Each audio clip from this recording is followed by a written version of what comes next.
Now Coach we're, Miles Moten said he's in a meeting right now. I don't care. He's I was like, done. He's thrown out. There we go. All right, so when he tries to come in, just let me know he's trying to come in, all right? yes, sir. All right, so right now you see my whiteboard, right? All righty, so the other day we did the first couple of questions on limits.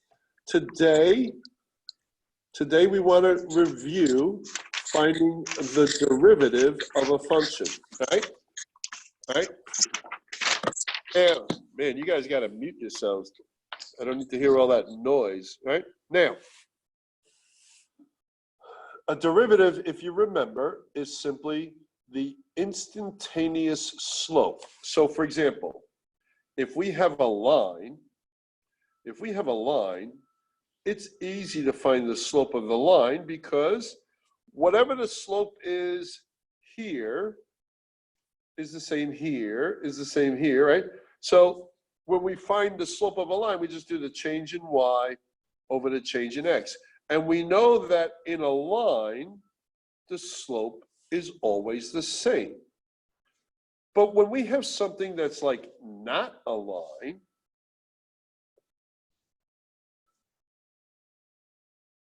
all righty, the first thing you learn how to do is to find an average rate of change. So you went to this point, and then you went to this point, and then you drew the line between them, and then found the slope of that line. And that makes sense. So between x is this number and x is this number, your graph was going up. But that's not what a derivative is. A derivative is, all right, if you're trying to find the derivative of a function, you're trying to find the slope of a line, a slope of a curve at an exact point. So it's the tangent, well, I missed that one. It's the tangent to the curve at a particular spot. So if you look at these 2 points right here and you draw the tangent, well, those are horizontal lines. So you would say your derivative at those 2 points is 0 because a horizontal line has a derivative of 0. If I give you this point right here, and then you drew that tangent, well, that's going to be a negative number because at that point, your curve or your function is decreasing. But if you go over here, you're going to get a positive. So that's all a derivative is finding the instantaneous slope. Now, we found a couple of different ways to do that. And the first way we taught you how to do that is to use a limit definition, all right?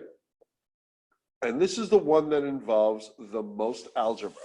So on your quiz, let me see how many you got, right? On your quiz, you're gonna have, I think it's just one where you have to use the limit definition. So if I give you a function, for example, let's say I give you this, right? So f of x equals, right?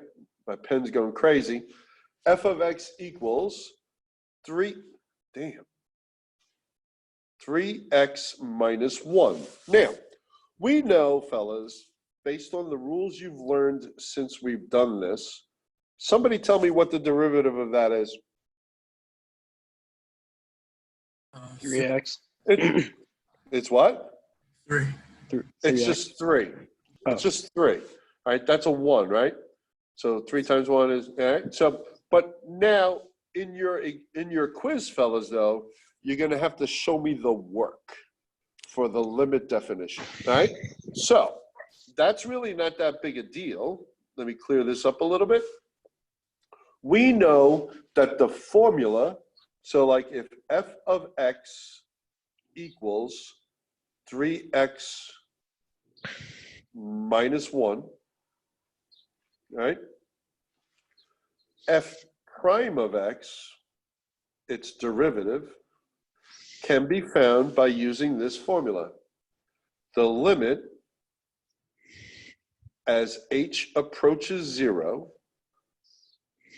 of f of x plus h Damn. Minus f of x over h. So when you do your test or your quiz, whatever you want to call it, the first thing I would do is I would just write the formula, because if you write the formula, then you're good to go. And then all this simply means is wherever you see x, you're going to put x plus h. That's all. And then when you get over here, you just put the whole thing, right? So if I do this correctly, all right, let me get rid of this, since I know the formula. Just want to get some room here. I know my derivative equals the limit as h approaches 0 of, right? What do we got? 3 times x plus h minus 1 minus, and make sure you put parentheses around this, because that's a binomial, yes? All of that over h. Now remember, fellas, earlier we already said we knew the answer. We said the answer was 3, okay? And we know it's 3, but we're going to show you why it is 3. So my pen is starting to piss me off. The limit as h approaches 0, right? So we distribute, right? 3x plus 3h minus 1, and then we distribute this, minus 3x plus 1. And then you know from when we did this in the past, anything that doesn't have an h in it should cancel. So the 3x and the minus 3x cancel, the 1 and the negative 1 cancel, and look what I'm left with. I'm left with 3h over h. And guess what cancels? The h's. And what's my answer? 3. It's just a different way of getting to the answer. Now, it's a lot easier to just look at 3x minus 1 and go, oh, 3.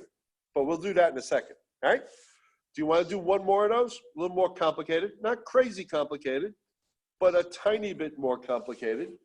So try this one. F of x equals x squared plus x. Now, we already know the answer. Somebody tell me the answer. Go. 2.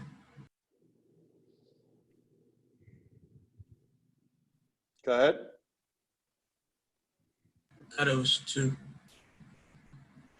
2x. 2x plus 1? Yeah. Yeah, it's 2x plus 1. We'll get to that in a second. All righty. So now we got to use the limit definition. The limit as h approaches 0. All right. All right. So now I'm going to do f of x plus h. So wherever I see x up here, right? Wherever I see x up here, right? I'm going to put x plus h. So I got x plus h squared plus x plus h. And from that, I simply subtract this, x squared plus x. Just make sure if it's a polynomial, you put it in parentheses, because you're going to distribute that negative 1. All of that over h. Now, I know I've done this often enough now, fellas. I've done this often enough that I know what x plus h squared is, right? X plus h squared is x squared plus 2xh plus h squared. Let me get this out of the way. Plus, plus x plus h. And from that, I'm going to distribute this minus x squared minus x, all of that over h. Now, if I did this properly, what's going to cancel out? All the things that don't have an h in them. plus x squared minus x squared minus x plus x. And then I simply go down here and I got 2xh plus h squared plus h over h. Now, fellas, if I substitute this in for h, I'm going to get 0 over 0. So I haven't helped myself yet. But I do know what? What do you notice about that numerator? What's in each term of that numerator? What's in each term of that numerator? H. Hello? Hello? H. H, right? So I'm going to simply, right? All I'm going to do is factor out the h. So if I factor out the h here, I end up with h times 2x plus h plus 1 over h. Now what happens? That cancels with that. And now I can actually substitute 0 in for h. And what am I left with? 2x plus 1. Does that make sense? Now, you knew that answer before we even did all that work. But guess what you have to be able to do? You have to be able to do all that work. Show the work. Yeah, you have to be able to do the work. Not so much show the work. You need to be able to do the work, okay? So all you got to remember, when they ask you for using the limit definition, you got to say f prime of x equals the limit as h approaches 0 of the limit as h approaches 0 as f of x plus h minus f of x, all of that over h. And then you just substitute. All righty? If we have to do some problems later on, we will. All right? Now, that could be really messy when we get certain types of polynomials. So we know that we learned a good few rules that makes it easier for us to actually find derivatives, especially of polynomials, okay? So the first rule we learned was this thing called the power rule. And the power rule simply said that if you have a function of x that was equal to x to some number, okay? And obviously the number can't be 0, right? The number can't be 0, right? N can't be 0. The power rule says that the derivative of that expression is going to be n times x to the n minus 1. So all you do is you take this value, move it out here, and then subtract 1 from it. Does that make sense? So for example, f of x equals x to the 4th. So f prime of x would simply be what? 4x to the 3rd. I've actually included, does that make sense, fellas? Hello? Hello? Yes, sir. Yes, sir. All right. That's the first rule we learned. Second rule was the constant rule. And the constant rule says simply, if you have a function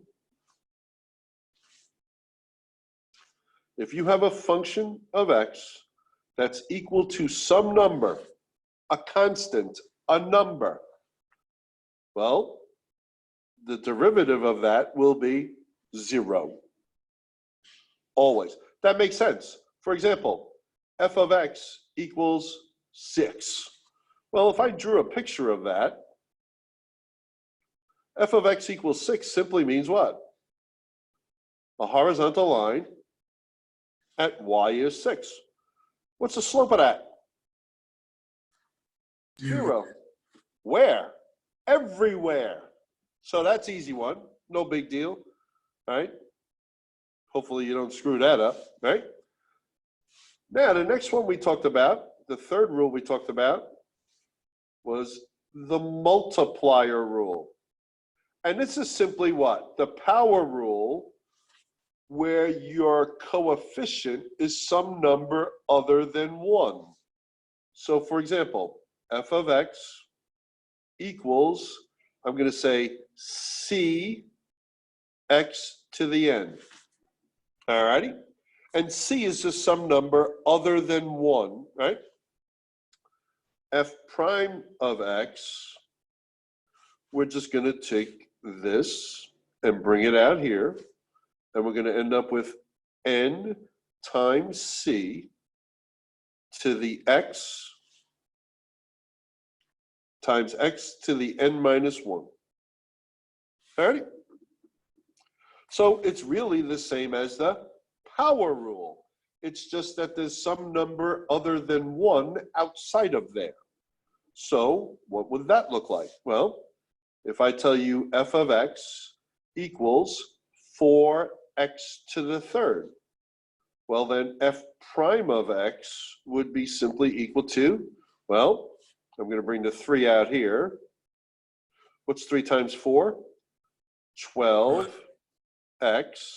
And then from the 3, I'm going to subtract 1. And what do I get? 12x squared. There you go. No bother. Does that make sense, fellas? All righty. The next rule we learned was the sum difference rule. And all the sum difference rule means is, you can, if you have a polynomial, right? So for example, f of x equals x squared plus 3x minus 4. What the sum or difference rule says is this. All you got to do is take the derivative of each of those terms and add or subtract them. So the first thing I would do is, what's the derivative of x squared? 2x. 2x. The next thing I would do, what's the derivative of 3x? 3, right? And then what's the derivative of negative 4? 0. And of course, you don't put plus 0. So f prime of x is 2x plus 3. And that's all the sum and difference rule means. Does that make sense? We're following, right? Yes, sir. All righty, good. Now, next rules we talk about, trig rules. And remember, all we're talking about is sine and cosine. So if I tell you f of x equals the sine of x, f prime of x would equal what? The cosine of x. That's all. If I tell you f of x equals the cosine of x, f prime of x would be equal to negative sine of x. That's all you got to remember. All right? Comprende? Yes, sir. All righty. And then the last rule, well, the second to last rule, natural log and e. All right? E is really easy, fellas. If you have a function of e to the x, what's the derivative of e to the x? E to the x. That's it. If you have a function of the natural log of x, what's the derivative? 1 over x. That's all. And if you keep those rules in your head, so now you've learned all the rules you need to know right now. But sometimes we get a composition of a function, which means our function that we're talking about is made up of two functions. So we have a function of a function. And when that happens, we have to use the chain rule. So the easiest way to do this is to show it to you, right? So if I say to you, f of x equals 2x plus 1 to the third. Now, I'm going to change the 2x plus 1, right? I'm going to change that to a red because that's a separate function. So I got two different things going on. All right, I got two different things going on. All right, the first thing I got going on, f of g of x, well, f of x, if I took that out of there, f of x is what? Something cubed. And then g of x,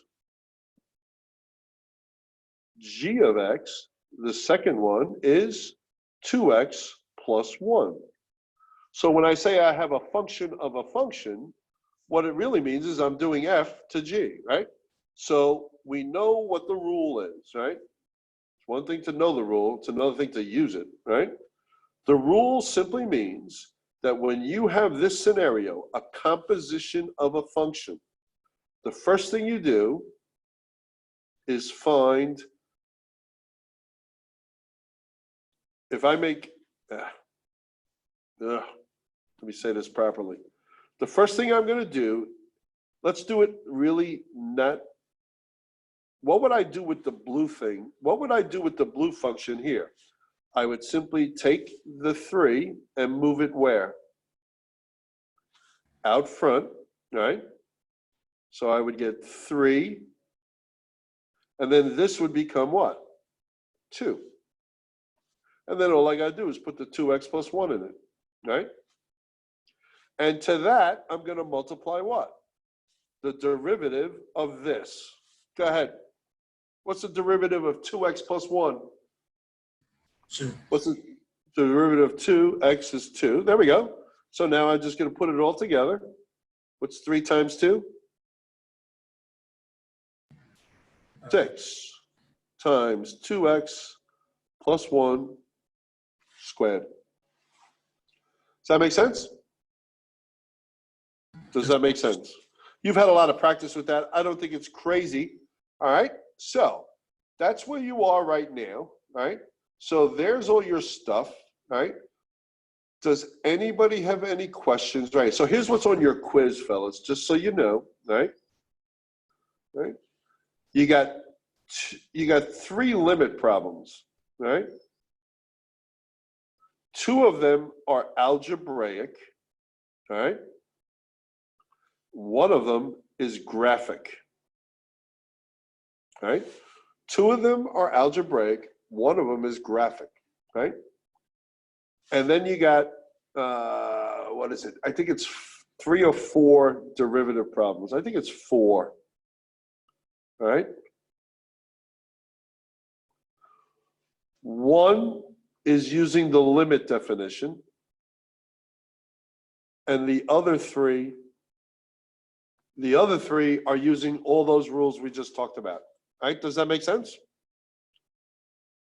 Hello? So what's the graphic be like? All right. So if you have a limit, right? So if I give you a picture, ready? Let me give you a picture. Who's that, Kobe? Yes, sir. All right, Kobe, if I give you this picture, and let's say I give you something that looks like this, ready? All righty, so that's f of x. That's the picture of f of x. And I say to you, what is the limit of f of x as x approaches 2? Right? So I would go to 2, right? This is 2, right? And I know when x is 2, this is the value of the function. I don't know what it is. Let's say it's, I don't know, let's say it's 2, right? Close enough, right? So if I say to you, what's the limit of this function as x approaches 2? Well, I can approach 2 from the left, and I can approach 2 from the right. Yes? Yes, sir. So if I was at 0, this is where my function is. And if I'm here, this is where my function is. And if I'm here, this is where, and I can get infinitely close to 2 without reaching 2. And what value is my function approaching? This one right here, 2. And as I come from the right, I can get infinite. So when I'm here, there's my value. When I'm here, there's my value. And I can get infinitely close to 2. And I will be approaching what? The same value, 2. So when I approach from the left and I approach from the right, my function approaches the same value. So I would then say, in this case, it's 2. I would say my limit is 2. All righty? Does that make sense? All right, now, sometimes, let me clear the drawing. Sometimes, let me give you the same exact problem. All right? But here's what I'm going to do.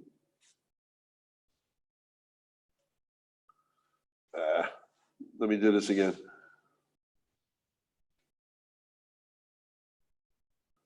So when I look at that picture, here's what I know about that picture. At x equals 2, right? That's 2 right there. This picture or this function is undefined, all right? But that doesn't change the limit, because look what happens in this picture. As I approach 2 from the left, what's my graph approaching? 2. As I approach 2 from the right, what's my graph approaching? 2. So even though in this function, f of 2 would be undefined, I still have a limit. All right? Does that make sense? Yes or no?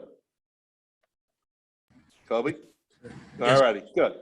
Now, there is one other thing that could happen though. Let me give you the same type of picture.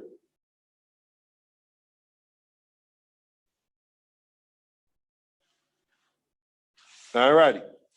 Now I'm going to say 1, all right?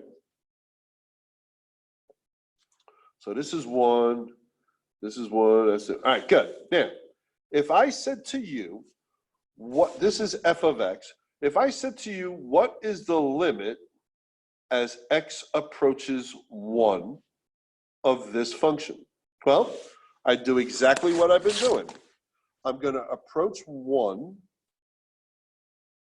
from the left. And you'll notice as I approach 1 from the left, so when x is this number, there I am. When x is this number, there I am. When x is this number, there, and I can get infinitely close to 1. And from the left, what am I approaching? 2. 2. Agreed? Yes? Yes, sir. All righty. Now I'm going to approach 1 from the right. And as I approach 1 from the right, look where my picture is, look where my graph is approaching. As I approach x equals 1 from the right, I'm not approaching 2, I'm approaching 1. If you're not approaching the same value, does not exist. Because we haven't talked about one-sided limits and stuff like that yet. That's next year, right? So that's what you need to, Kobe, does that make sense to you? Yes, sir. All right, so finding your limit on a graph is kind of easy, right? Yeah? Yes, sir. All right, should be anyway, all right? And I don't think you'll have any problem with that, all right? Now, does anybody have any questions on what's expected, or does anybody need me to clear up anything with any question they might have about derivatives or limits?